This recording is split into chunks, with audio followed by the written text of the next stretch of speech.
the Bail Reform Act's presumption against pretrial detention. We are grateful and glad that the Judge Cooper's ruling, he sided with us in terms of the facts and application of law yesterday. And with regard to moving forward, you look at the charge of a violent entry into the U.S. Capitol. Nonviolent entry is an absolute defense. We furnished evidence to the court yesterday demonstrative of the fact that his entry was, in fact, involuntary.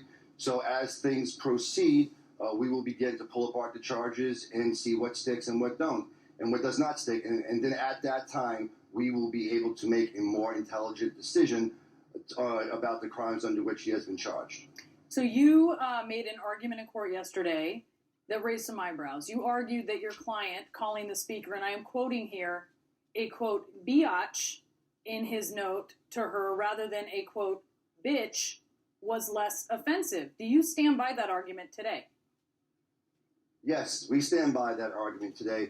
But more importantly, the argument was made intentionally as to raise eyebrows to the fact that the government has deliberately mischaracterized evidence since the inception of this case. Okay, well, let me ask you about this. How is the difference between, quote, biatch or, quote, bitch significant at all if the person who wrote the menacing note did so after entering the Capitol illegally, allegedly, and allegedly trespassing in her personal office while allegedly armed with a powerful taser? So there's a lot of allegedlys in that statement, and I'll just... Well, look, I will say, look, I get that, but we have a picture of him. He's in the office. You see the taser. So there's nothing I said that is, like, out there. These are the things, these are the facts that you are going to contend with in court. How is there a difference between that one word and the other word when you have all of these other factors? Sure, I'll break it down for you real simple. Anytime a federal prosecutor quotes something, it's got to be accurate. Underscores, bolding, emphasis added, commas, it all has to be done the right way. The federal government does not have the luxury to misrepresent evidence of any kind at any point at any time in court. They've been doing that since the beginning. We've been calling them out since the beginning. We will continue to call them out, no matter how minuscule or how huge, until the very end.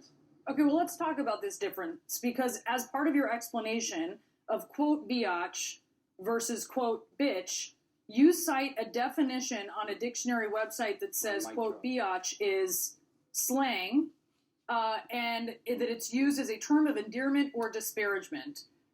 Would you say that your client is a fan of Nancy Pelosi's, or would it be more accurate to say that he would describe her in disparaging terms?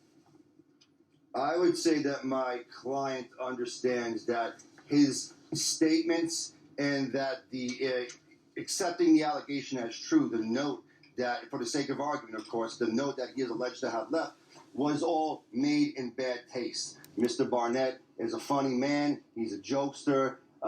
He doesn't have a real clear sense of boundaries. If he could take it back, he likely would, but we can't unring the bell at this point. And I'm going to leave it there. Okay. I mean, for anyone who has been called a, quote, bitch, it's not funny. I will just attest to that. I think that any woman, and most of us have been called that, can tell you that. Does your client still believe conspiracy theories about the election? I have no idea what you're talking about with regard to any conspiracy theories. That Donald Trump won the election. The whole basis for why he and others entered the Capitol.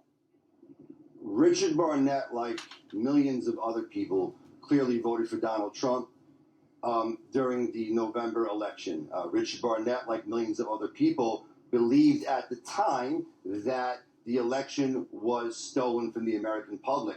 Hence, his heading to Washington, D.C. to exercise his First Amendment right to free speech, to object to what he believed was an improper result. Does he still believe that at this point in time? I haven't asked him because it really isn't relevant to his case. What's relevant to his case is that he is now out of it. He is no longer detained. We will be able to have intelligent discussions with him going forward. We've been systematically denied that opportunity. The conditions under which he was confined were horrific.